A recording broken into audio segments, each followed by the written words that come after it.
La predicación de esta mañana tiene por título Ustedes son la sal de la tierra y la luz del mundo, basada en estos 4 versículos del Evangelio de Mateo 5, versículos 13 al 16.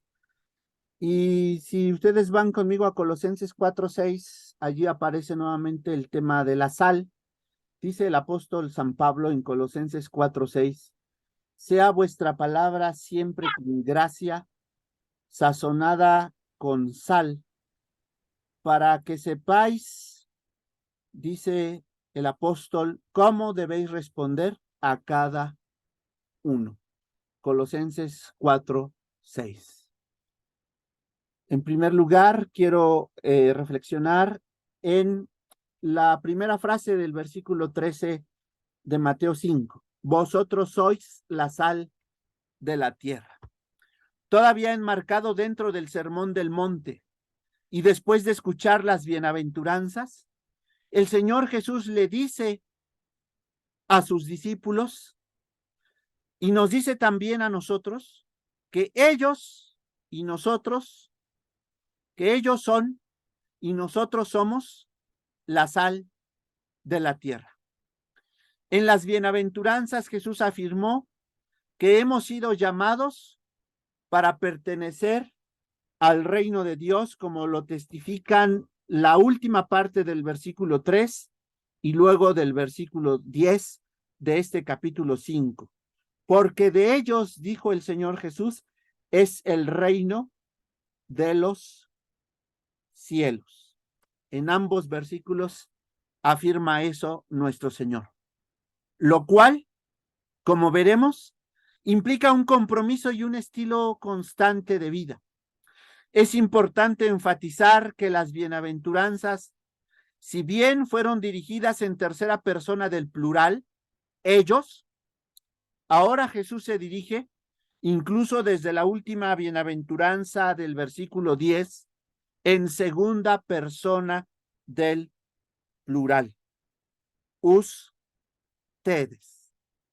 Cuando Jesús afirma, vamos al versículo 13, vosotros sois la sal de la tierra, pero si la sal se desvaneciere, ¿con qué será salada? No sirve más para nada, sino para ser echada fuera y hollada por los hombres.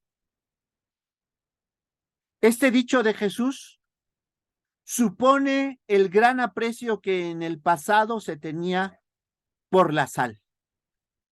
¿Para qué se usaba la sal en la antigüedad? Al menos tenía 3 usos: para sazonar los alimentos, para conservar la comida y 3, para facilitar su combustión. La sal era tan valiosa en el pasado que de ahí viene, por cierto, nuestra palabra salario. En la Biblia, la sal era utilizada tanto para dar sabor. Vamos a Job 6, Job 6, versículo 6. Miren cómo dice sobre la sal allá en Job 6:6, dice así: ¿se comerá lo desabrido sin sal? Y además también para preservar los alimentos, pero también un uso quizá que nosotros desconocíamos es también para purificar y limpiar. Vamos a Ezequiel 16:4 y vean lo que quiero que pongamos especial atención en Ezequiel 16:4. Dice así el Señor cuando el profeta Ezequiel está denunciando la infidelidad de la ciudad de Jerusalén, la capital de Israel. Dice así Ezequiel 16:4: y en cuanto a tu nacimiento, el día que naciste, no fue cortado tu ombligo, dice el Señor, ni fuiste lavada con aguas para limpiarte, ni salada con sal, ni fuiste envuelta con fajas. Aquí entonces hay un uso purificador y de limpieza, sobre todo en un recién nacido.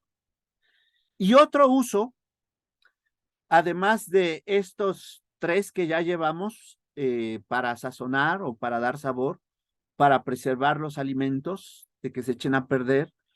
En tercer lugar, para purificar y limpiar.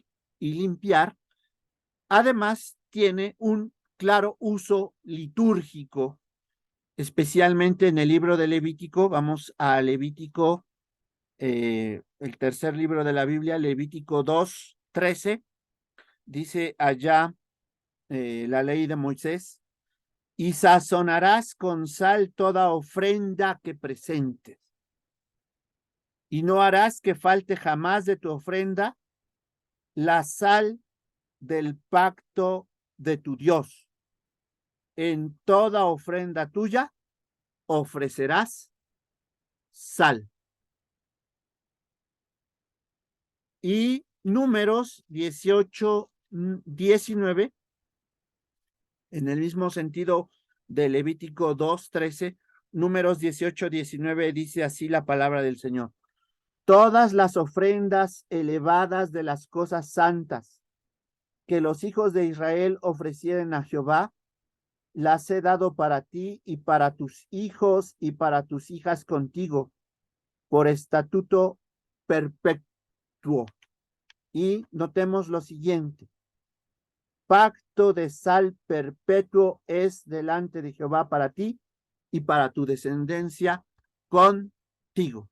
Subrayen en Levítico 2:13 y en Números 18:19 el término pacto de sal. Es muy interesante que en estos dos últimos versículos se use la expresión pacto de sal. En el Antiguo Testamento, el pacto de sal era la alianza de Dios con los sacerdotes, por cuanto era duradera y aseguraba la permanencia del pueblo de Dios. Por eso, si tomamos nota de Levítico 2:13, dice así: y sazonarás con sal toda ofrenda que presentes, y no harás que falte jamás de tu ofrenda la sal del pacto de tu Dios. En toda ofrenda tuya ofrecerás sal. Y Números 18:19 habla de ese pacto sempiterno, ¿no? Entonces, este pacto de sal era la alianza de Dios con los sacerdotes en el Antiguo Testamento, que establecía ese pacto como duradero y aseguraba la permanencia del pueblo elegido por Dios. Por eso toda ofrenda que los sacerdotes presentaban delante de Dios tenía que sazonarse con sal. En este caso, en el tema que hoy nos ocupa, en Mateo 5:13, cuando Jesús dice: vosotros sois la sal de la tierra, pero si la sal se desvaneciere, ¿con qué será salada? No sirve más para nada, sino para ser echada fuera y hollada por los hombres. En este caso, en el Nuevo Testamento, los discípulos de Jesús de entonces, a los que Jesús les está dirigiendo esta palabra, como a nosotros hoy, como discípulos y discípulas de Jesús, somos la sal de la tierra. Porque los discípulos de Jesús hacen entrar al mundo en alianza con Dios. ¿Y qué significa? Que la iglesia, a través de su culto, a través de su presencia en el mundo, haga entrar al mundo en alianza o pacto con Dios. ¿Qué significa eso? Pues significa que la iglesia evita que la sociedad humana se corrompa, se eche a perder por completo o se pudra. Esta semana leía un tuit de una diputada de la Ciudad de México que decía que en la ley había que establecer de ahora en adelante, en la ley de la Ciudad de México, había que establecer de ahora en adelante que una mujer cuando se casaba no estaba obligada a mantenerse fiel en el matrimonio porque ella podía tener las parejas sexuales que ella quisiera, porque el matrimonio no establecía fidelidad con nadie, con su esposo en este caso. Una barbaridad, una tontería. Y justamente cuando Jesús dice que nosotros somos la sal de la tierra, así como el sacerdote establecía, tenía este pacto de sal cuando ofrecía las ofrendas que el pueblo le traía al Señor, sazonándolas con sal para preservar la integridad del pacto eterno que Dios había establecido con su pueblo para que éste fuera en efecto su pueblo. Así la iglesia hoy juega un papel como ese. Como el mundo por sí mismo no sabe para qué lo llama Dios, como el apóstol Pablo lo ha dejado perfectamente establecido en los primeros 3 capítulos de la carta a los romanos, nuestro Señor ha dejado a su iglesia como un pacto de sal en medio de la humanidad caída, para evitar justamente la perdición de esa humanidad, porque el pacto de Dios es sempiterno. Y por eso muy importante lo que leímos hace un momento en Ezequiel 16:4, y vamos a regresar allá, por eso les decía que lo tuvieran presente, porque allí habla también de cómo la sal purificaba al recién nacido. Pero el Señor Jesús está hablando en un contexto cuando el pueblo de Israel se ha apartado del Señor y le dice lo siguiente, Ezequiel 16:4, y en cuanto a tu nacimiento, el día que naciste, no fue cortado tu ombligo, ni fuiste lavada con aguas para limpiarte, ni salada con sal, ni fuiste envuelta con fajas. El Señor le está diciendo eso al pueblo de Israel, a Jerusalén, porque ha violado el pacto, porque se ha apartado del Señor, porque se ha comportado como los cananeos. Vean el versículo precedente, el versículo 3. Así ha dicho Jehová el Señor sobre Jerusalén: tu origen, tu nacimiento es de la tierra de Canaán, tu padre fue amorreo y tu madre etea. Y el Señor está diciendo que toda la infidelidad que él ha encontrado en Jerusalén es porque ella no fue lavada con sal. Y entonces por eso todo el pecado que el Señor ha encontrado en ella es a consecuencia de esa falta de purificación cuando ella nació. Y vean entonces el versículo 58 al 63, donde el Señor recupera el tema del pacto sempiterno.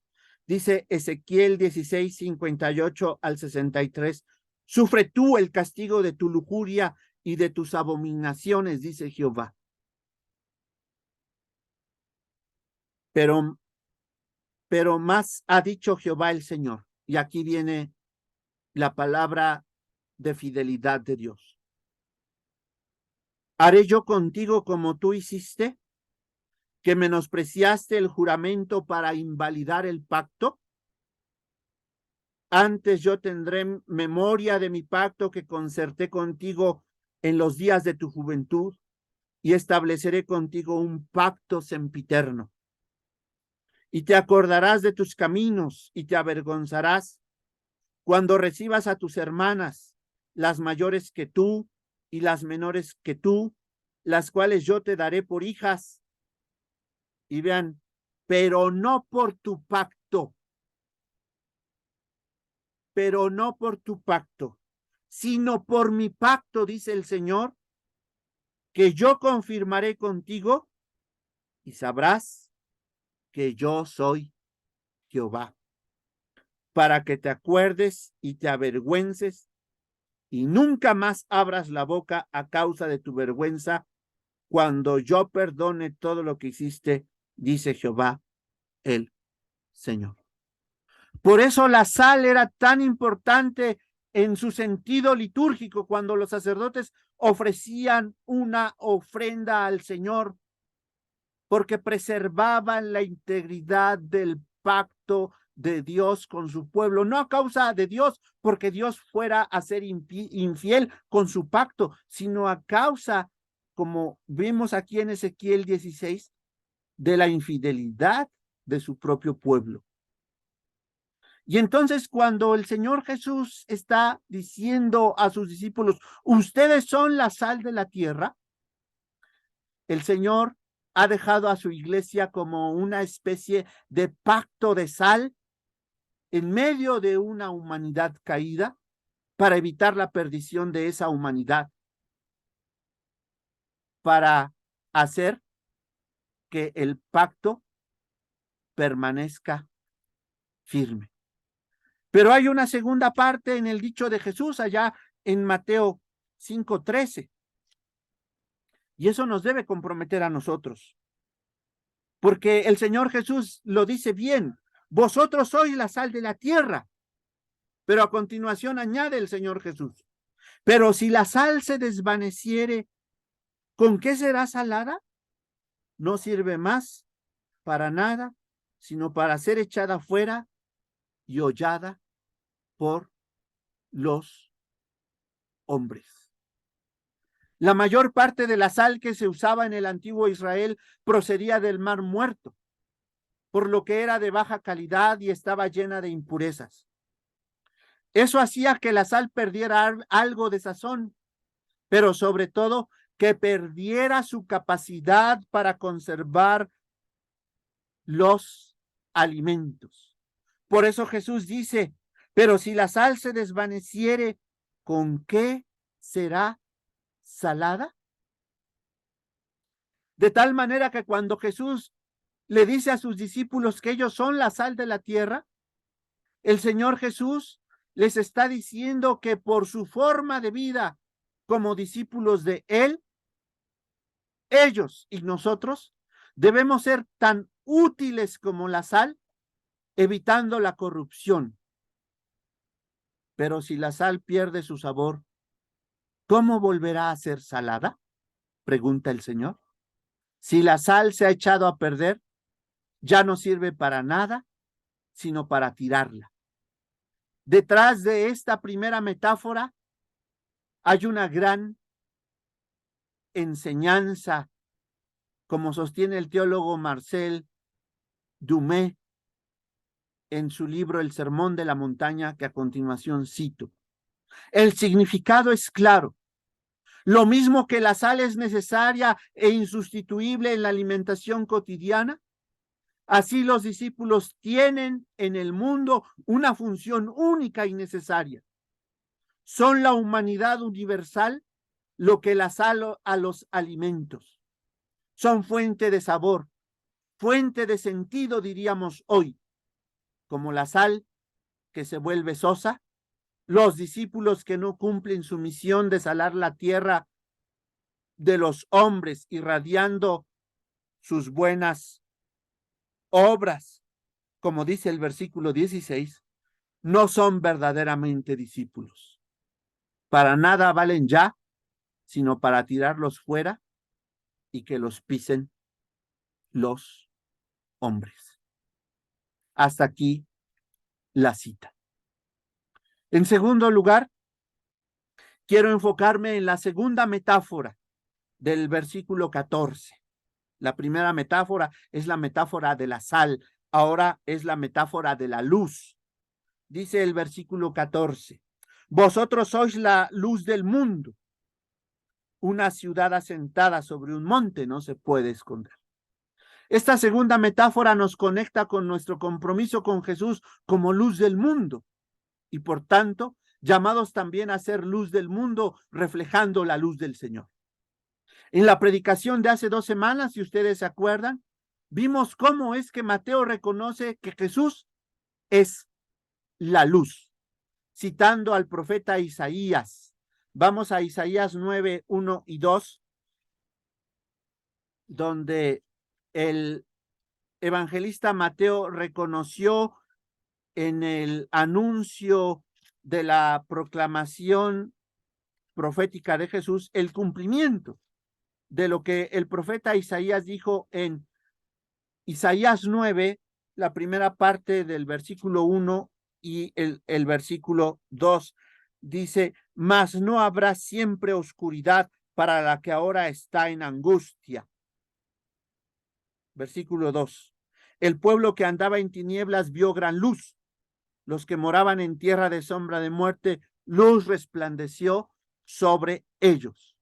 Mateo, como vimos hace 2 semanas, cita esto en el capítulo 4 de Mateo, versículos 15 y 16. Llamados a ser la luz del mundo, los discípulos no hacen más que asegurar la continuidad de la misión de Jesús. Los discípulos son luz para el mundo en la medida en que son reflejos auténticos de la vida y de la enseñanza de su maestro. Nosotros no somos la luz nosotros somos la luz del mundo en el sentido de que reflejamos la propia luz que irradia del Señor Jesucristo. La luz, parte tercera de esta predicación, la luz debe ser lo más visible e intensa posible. Siguiendo la idea de la luz, el Señor Jesús introduce una parábola para dar mayor énfasis a las metáforas de la sal y de la luz.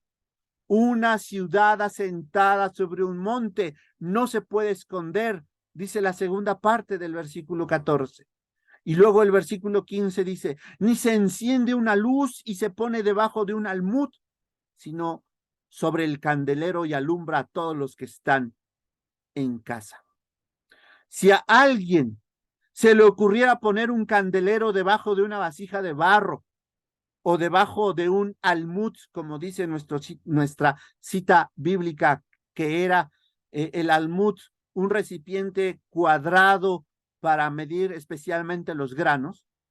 Si nosotros osáramos meter un candelero o una vela debajo de una olla de barro o debajo de un almud, la llama terminaría apagándose por falta de oxígeno.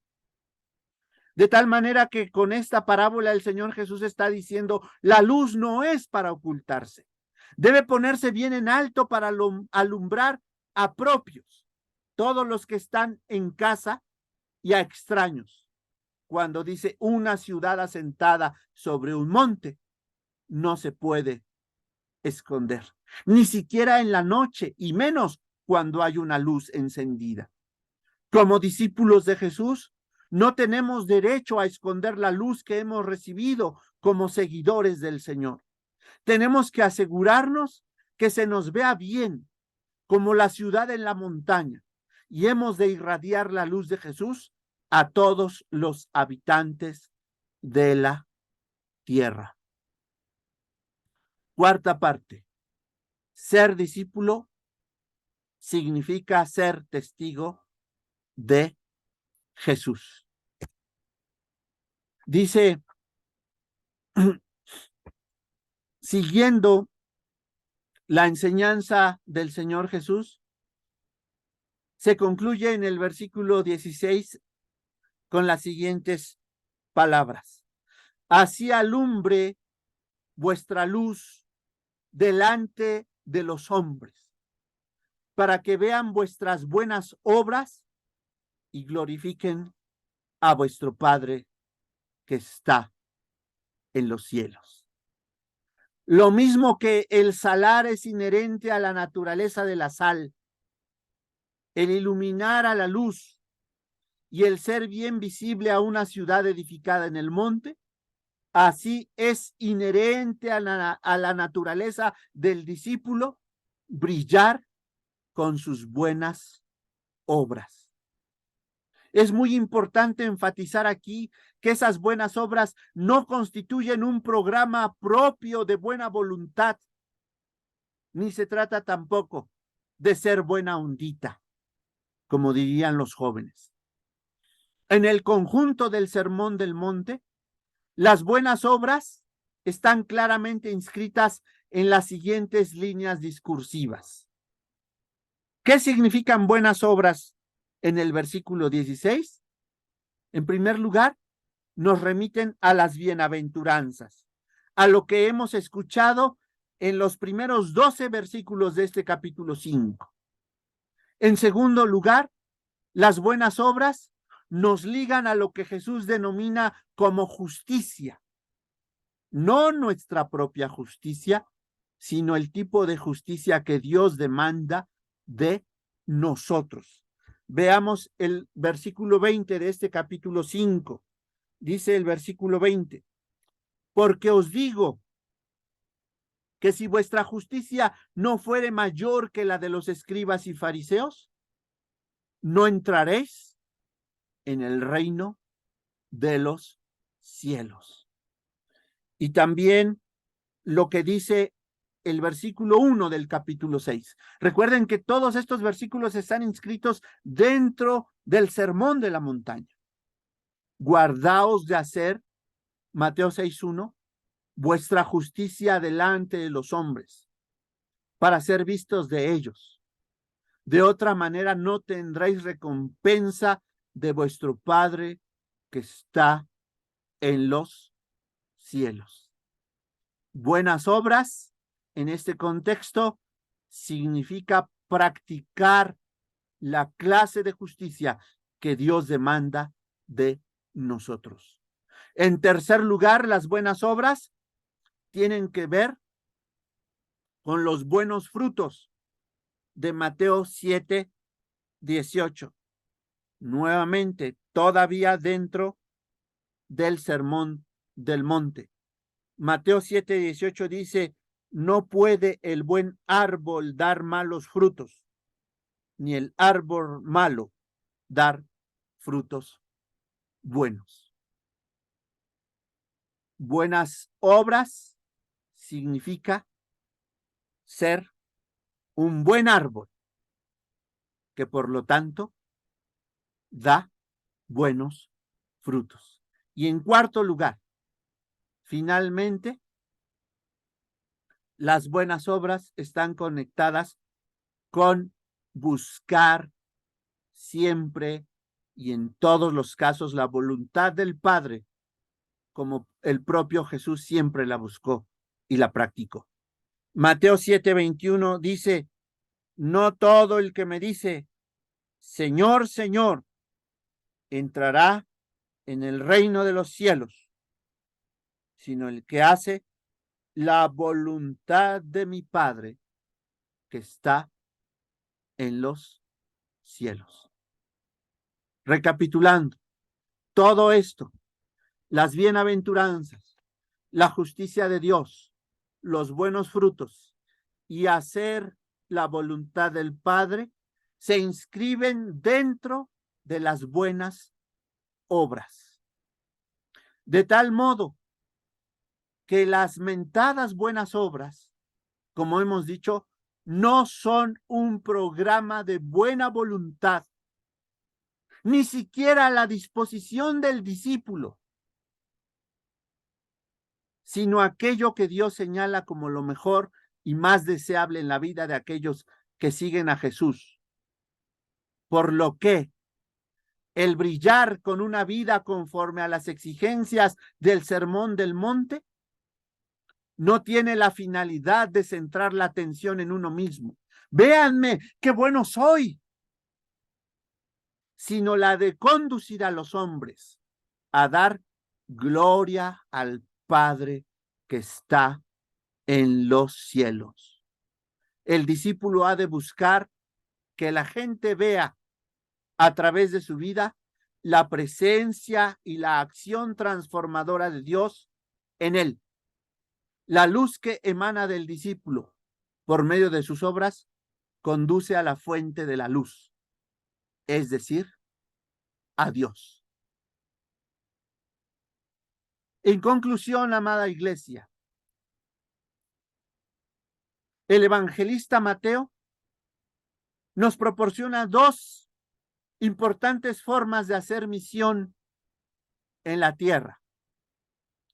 Por la proclamación del evangelio, tal como lo encontramos al final de este evangelio en Mateo 28, 19 y 20, que dice así: por tanto, id y haced discípulos a todas las naciones, bautizándolos en el nombre del Padre y del Hijo y del Espíritu Santo, enseñándoles que guarden todas las cosas que os he mandado.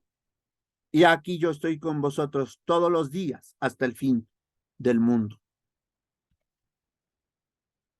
Mateo nos da estas dos importantes formas de hacer misión en el mundo.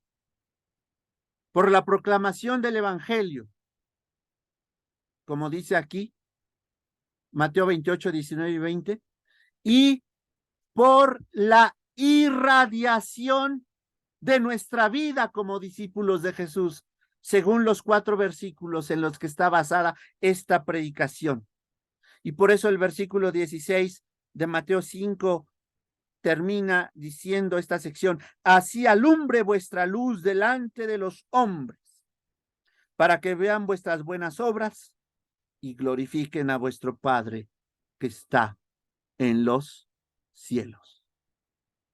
Estas dos formas del testimonio misionero, amada iglesia, no pueden divorciarse, no pueden disociarse, no pueden ir una separada de la otra. Debemos ir al mundo y evangelizarlo, sí. Id, dice el Señor Jesús. Pero al mismo tiempo nuestra propia vida debe ser una vida que refleje la luz del Señor Jesús. Y en estos dos sentidos es que la iglesia da un testimonio completo al mundo. Por medio del ir, que representa ese ir, representa la misión centrífuga, pero al mismo tiempo la misión centrípeta, que nuestras vidas tengan una fuerza de atracción. Vamos al mundo y lo evangelizamos, pero al mismo tiempo eso es la misión centrífuga, desde el centro hacia afuera. Pero cuando con nuestra vida reflejamos la luz de Jesús, estamos ejerciendo una fuerza de atracción, una fuerza centrípeta. Estamos diciéndole al mundo: es posible hoy seguir siendo discípulos y discípulas de Jesús. Todo para la gloria de Dios, nuestro Padre. Que el Señor, amada iglesia, bendiga su bendita palabra. Amén.